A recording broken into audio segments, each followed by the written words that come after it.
નમસ્કાર દોસ્તો, આપણી આ યુટ્યુબ ચેનલમાં આપ સર્વે દર્શક મિત્રોનું હાર્દિક સ્વાગત છે. દોસ્તો, આજે ખાસ કરીને વાત કરવાની છે મગફળીના પાકની. એ વાત કરવા માટે હું આપની સાથે આપનો દોસ્ત મનીષ બલદાણિયા, કૃષિ વૈજ્ઞાનિક તરીકે કૃષિ વિજ્ઞાન કેન્દ્ર કોડીનાર ગીર સોમનાથ ખાતે ફરજ બજાવું છું. મિત્રો, આ વર્ષની પરિસ્થિતિ એટલે કે 2026ના ચોમાસાની પરિસ્થિતિની વાત કરીએ તો અત્યારની કન્ડિશન પ્રમાણે ખૂબ જ નબળો, હજી ચોમાસાની શરૂઆત થઈ નથી. જે વરસાદ પડવો જોઈએ એનો 1% પણ ક્યાંય વરસાદ પૂરતો પડેલો નથી. અમુક ગામડાની અંદર જ વરસાદ પડ્યો છે, બાકી ક્યાંય એવો ખાસ વરસાદ ગુજરાત રાજ્યના મોટા ભાગના વિસ્તારોમાં પડ્યો નથી. મોટા ભાગના ખેડૂતો એવા છે, 50% કરતાં પણ વધારે ખેડૂતો કદાચ આઈ થિંક હોઈ શકે કે મગફળીને વાવેતર કરીને 20 થી 30 દિવસ, અમારા ગીર સોમનાથ જિલ્લાની અંદર તો લગભગ 100% જે મગફળી વાવવાવાળા ખેડૂતો હતા એને વાવેતર કરી દીધું છે. હવે અમુક ટકા ખેડૂતો જેવા બેઠા હશે જે મગફળીનું વાવેતર કરવાના હશે, કે જ્યાં પાણીવાળો વિસ્તાર છે ત્યાં લગભગ મગફળીનું વાવેતર થઈ ગયું છે. આવી પરિસ્થિતિની અંદર કોઈ પાસે એકાદા પાણીની વ્યવસ્થા હતી, કોઈ પાસે માત્ર મગફળી ઉગાડી શકાય એટલું જ પાણી હતું. આવી પરિસ્થિતિમાં ખેડૂતની પરિસ્થિતિ ખૂબ દયનીય હોય ત્યારે ખેડૂતે શું કરવું જોઈએ એની થોડીક આપણે વાત આજના વિડીયોની અંદર કરવાની છે. વિડીયોના અંત સુધી જોતા રહેજો. માહિતી સારી લાગે તો લાઇક, શેર અને સબસ્ક્રાઇબ કરવાનું ભૂલતા નહીં. દોસ્તો, આ માહિતી તમે પણ નિહાળો છો તો તમારા પાડોશીને નિહાળવા માટે અને તમારા વોટ્સએપ ગ્રુપના માધ્યમથી અથવા તમારા વોટ્સએપના માધ્યમથી એમના સુધી પહોંચાડો, જેથી કરીને એમને પણ આ માહિતીનો લાભ મળી રહે. ખાસ કરીને વાત કરીએ તો અત્યારની પરિસ્થિતિ દોસ્તો જોઈએ તો ઘણા બધા ખેડૂત મિત્રો ને તો મગફળી 20 થી 30 દિવસની ગણન ચાલે, 50 દિવસની પણ થઈ ગઈ. અવડી છે 50 દિવસની મગફળી. હું તમને બતાવ્યા વિડીયોની અંદર, ફોટોગ્રાફ્સની અંદર કે 1.5-2 મહિનાની મગફળી જો અવડી થઈ. વરસાદની ખેંચ જ્યારે હોય ત્યારે બહુ અઘરું પડી જતું હોય છે. વાતાવરણની અંદર ભેજ ન હોય તો પણ મગફળીને પૂરતું માફક આવતું નથી. એટલા માટે જ આપણે કહીએ, કુદરત સામે જ આપણે લાચાર થવું પડે છે. કારણ કે કુદરતી આફત જ્યારે આવે અથવા તો કુદરત જ્યારે આપણને આપે ત્યારે ભરીને આપે, લઈ લે ત્યારે બધું પણ લઈ લેતો હોય છે. આવી પરિસ્થિતિ બનતી હોય છે. તો વરસાદની ખેંચની સ્થિતિની અંદર કેવી કાળજી રાખવી જોઈએ તો ખાસ ધ્યાન રાખવાનું છે. વરસાદની ખેંચ છે એ પડવાની છે અને પડી છે, હજી લાંબા સમય સુધી ઘણીવાર આગાહીકારો વાત કરતા હોય છે કે ભાઈ હજી ચોમાસું છે હટવાનું છે, 2 રાઉન્ડ કે 3 રાઉન્ડમાં હજી વરસાદ આવવાનો છે. પણ વરસાદ મહારાષ્ટ્રની અંદર ઘણો બધો પડ્યો હોય પણ આપણા ગુજરાત સુધી હજી ન આવી શકે, જેને અલ નીનોની અસર કહી શકાય. બરાબર, અલ નીનો ઉપર ક્યારેક આપણે વાત કરશું, પણ અલ નીનોની અસરના કારણે ગુજરાત રાજ્યની અંદર આજ સુધી હજી વરસાદ પડ્યો નથી અને વરસાદ ઘણો બધો ખેંચાણો છે. વરસાદની ખેંચની પરિસ્થિતિમાં મગફળીના છોડ છે અત્યારે ખેતરોની અંદર તગતગી રહ્યા છે. તો એમાં કોઈ હેવી ડોઝ ન લાગી જાય એની પણ આપણે કાળજી રાખવી જોઈએ, કારણ કે એ પણ આપણા માટે ખૂબ અગત્યનું છે. અથવા તો તમારી પાસે પાણીની પૂરતી વ્યવસ્થા છે પણ તમે વરસાદની રાહે બેઠા છો, તો હવે શું કરવું એની આગળના આ વિડીયોની અંદર વાત કરશું. એટલે વરસાદની ખેંચ છે એની સામે હવે કેવા પગલાં ભરી શકાય, તો પિયત આપવું કે નહીં. ખેડૂતનો ઘણા બધાનો પ્રશ્ન એવો હોય છે, મગફળી અમારે 20 થી 30 દિવસની છે, ફૂલ અવસ્થાએ આવી ગઈ.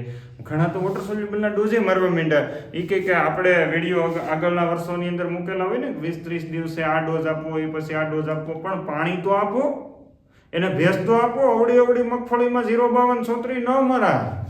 એ ખાસ કાળજી રાખજો. એટલે પિયત આપવું કે નહીં, તમારી પાસે પિયતની સુવિધા હોય તો એ તમારે ખાસ કરીને તમારી મગફળી ફૂલ અવસ્થાએ હોય, 20 થી 30 દિવસનો સમયગાળો, હવે એની કેપેસિટી પૂરી થઈ ગઈ, આ એનો ક્રિટિકલ પિરિયડ આવી ગયો. જો આ સમયગાળાની અંદર એને પિયત ન મળે તો એને ઉત્પાદન મળવાની શક્યતા ઘણી બધી ઘટી જતી હોય. આપણે ઘણું બધું વહેલું વાવેતર કર્યું હોય. એક મિત્ર આવ્યા હતા જેને મે મહિનાની 10 તારીખ પહેલા વાવેતર કર્યું હતું. આજે ઓલમોસ્ટ એની મગફળી 50-60 દિવસની થવા આવી છે. અવળી છે, એમાં 2 ફૂલ આવેલા હતા.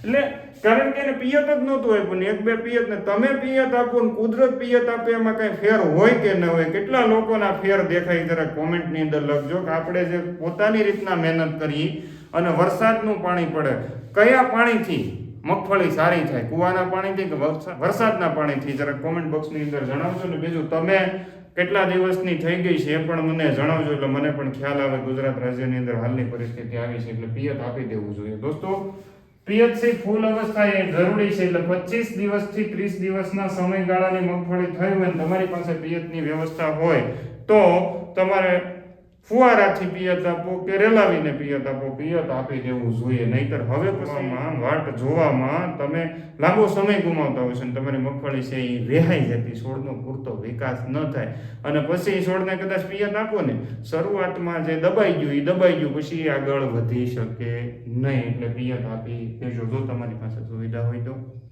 અગર તમારી પાસે સુવિધા ન હોય તો આપણે જે છે એ પરિસ્થિતિની અંદર રહેવા દેવાનું છે. દોસ્તો, પિયતની અંદર ઘણા બધાના પ્રશ્નો હોય, રેડ પિયત આપવું, ડ્રીપમાં આપવું કે ફુવારા પદ્ધતિથી. જો તમારી પાસે ફુવારા પદ્ધતિ ઉપલબ્ધ હોય તો ફુવારા પદ્ધતિ આપી દેવાનું છે. અધરવાઇઝ નહીં તો તમે રેડ પિયત કરીને પણ આપી શકો. પણ હવે વરસાદ થોડો ખેંચાવાનો છે, ઘણો ખેંચાવાનો હોય, આવી પરિસ્થિતિ તમને જોવા મળતી હોય તો ત્યારે હવે તમારે પિયત આજે જ આપવાનું થતું હોય તો આજે આપી દેવું જોઈએ. હવે પિયતની સાથે સાથે શું આપવું? ઘણાના ફોન 2 દિવસથી 3 દિવસથી આવે, હ્યુમિક આપી દો, ફલાણું આપી દો, ફલાણું ન આપવું, બેક્ટેરિયાનું શું કરવું? તમે તો 30 દિવસે બેક્ટેરિયાની ભલામણ કરતા હતા, પણ અવળા છોડમાં નથી ભલામણ કરેલી, યાદ રાખજો.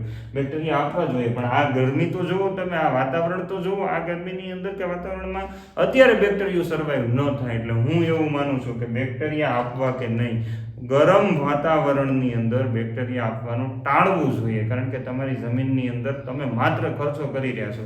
હા, તમારી પાસે પૂરેપૂરી પિયતની સુવિધા છે, કદાચ દિવાળી સુધી વરસાદ ન આવે તો તમે મગફળી પકવી લેવાના છો, આવી તમારી પાસે શક્તિ છે, બરાબર, તો તમે બેક્ટેરિયા આપી શકો. પણ તમે વરસાદની જ પાછા ફરીથી રાહ જોવાના છો, માંડ કરીને ભેગું થવાનું છે, તો એ પરિસ્થિતિની અંદર બેક્ટેરિયા ન આપો તો વધારે સારું. અને અત્યારે બજારની અંદર બેક્ટેરિયા એટલા બધા ઉપલબ્ધ પણ નથી, કારણ કે ગરમીનું પ્રમાણ વધારે છે. ગરમીમાં આપણે નથી રહીએ તો બેક્ટેરિયા રહીએ કે ખરું, એટલે આવી પરિસ્થિતિનું નિર્માણ થાય. એટલે બેક્ટેરિયા બને ત્યાં સુધી એની અંદર ટ્રાઇકોડર્મા આપવું હોય કે સ્યુડોમોનાસ આપતા હોય એને થોડુંક જાળવી જવું. એ સિવાય રાઇઝોબિયમ, પીએચબી, થાયોબેસિલસ, પોટાશ મોબિલાઇઝિંગ બેક્ટેરિયા આ પણ આપતા હોય તો પણ જાળવી જવું, બરાબર, તો તમારા માટે ખૂબ ફાયદાકારક રહેશે. કારણ કે ગરમ હવા છે એના માટે.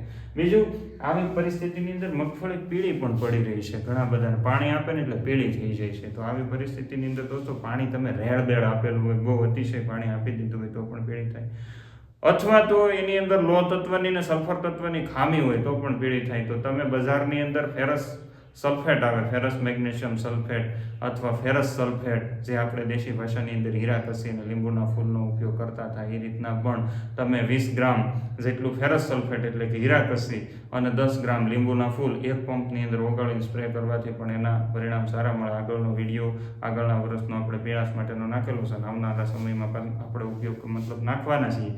પણ તમારે જો એની વિશેષ માહિતી જોતી હોય તો વિડીયોની અંદર ડોક્યુ મારજો જરા દોસ્તો. એટલે પીળી મગફળીને જો તાપમાન વધારે રહેતું હોય તો પીળી મગફળીને અત્યારે એઝ ઇટ ઇઝ કન્ડિશનની અંદર રહેવા દો, કારણ કે તાપમાન વધારે છે. તમે આવા બધા ડોઝ મારશો તો એના પાંદડા વધારે દાઝવાની શરૂઆત થઈ જાય છે.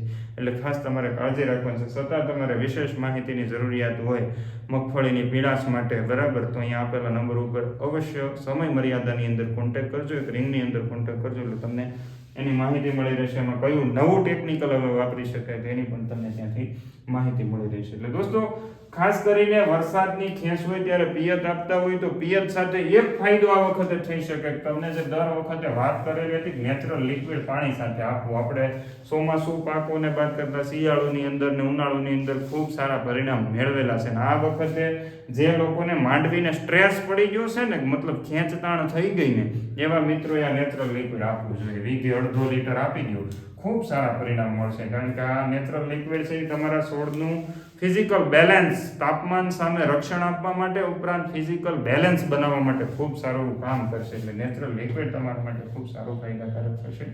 વીઘે 1.5 લીટર પાણી પાવાના હોય તો પાણીમાં, ડ્રીપમાં આપવાના હોય તો ડ્રીપમાં, અને ફુવારામાં જો તમારી પાસે પદ્ધતિ હોય કે આપી શકાય એવી સ્થિતિ છે તો નેચરલ લિક્વિડ વીઘે 1.5 લીટરના માપથી આપી દો.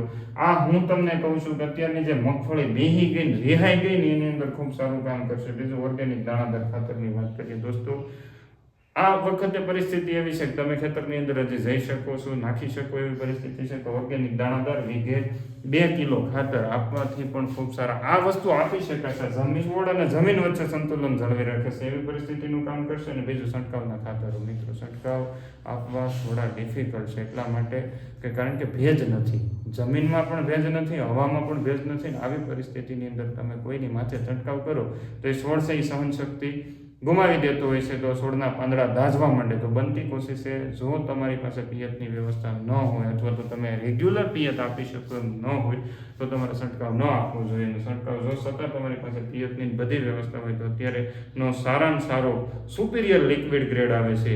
એના માટે વિશેષ માહિતી અહીંયા આપેલા નંબર ઉપરથી મળશે. અને બીજું બાકીના તો તમને બધાને ખબર છે કે ઓગણીના ડોઝ આપો છો તમે બધા બરાબર, પણ પલાળા વગરનું ખાતર છે તમારે આપવાનું છે, ખાસ કાળજી રાખવાની છે દોસ્તો. તો છંટકાવ છે બને ત્યાં સુધી ગરમ વાતાવરણમાં અટકી જાય તો વધારે સારું. તમારે ખાસ કાળજી અત્યારે આપણે આ પરિસ્થિતિની અંદર 2026નું જે ખાસ કરીને ઓછા વરસાદવાળું વર્ષ હોય ત્યારે પિયત આપવું જરૂરી છે. બેક્ટેરિયાનો ઉપયોગ નહિવત અથવા તો પિયતની સુવિધાના આધારે કરવાનો છે. પીળી પડતી હોય તો તમે ફેરસ સલ્ફેટનો ઉપયોગ, એ તમારી પિયતની સુવિધા, કારણ કે પિયત ખૂબ અગત્યનું છે. એટલા માટે ભાર આપું છું. નેચરલ લિક્વિડ કે જે છોડનું ફિઝિકલ બેલેન્સ બનાવવા માટે ખૂબ અગત્યનું છે. ના નેચરલ લિક્વિડની વિશેષ માહિતી અહીંયા આપેલા નંબર ઉપર તમને મળી જશે. અને છતાં તમને એવું લાગે કે મારે વધારે માહિતીની જરૂરિયાત છે તો મારો સંપર્ક કરજો. એક રિંગની મર્યાદામાં સવારે 9:30 થી લઈને બપોરે 12:30 વાગ્યા સુધી, બપોર પછી 2:30 વાગ્યાથી લઈને સાંજે 6 વાગ્યા સુધી તમે મારો સંપર્ક કરી શકો છો.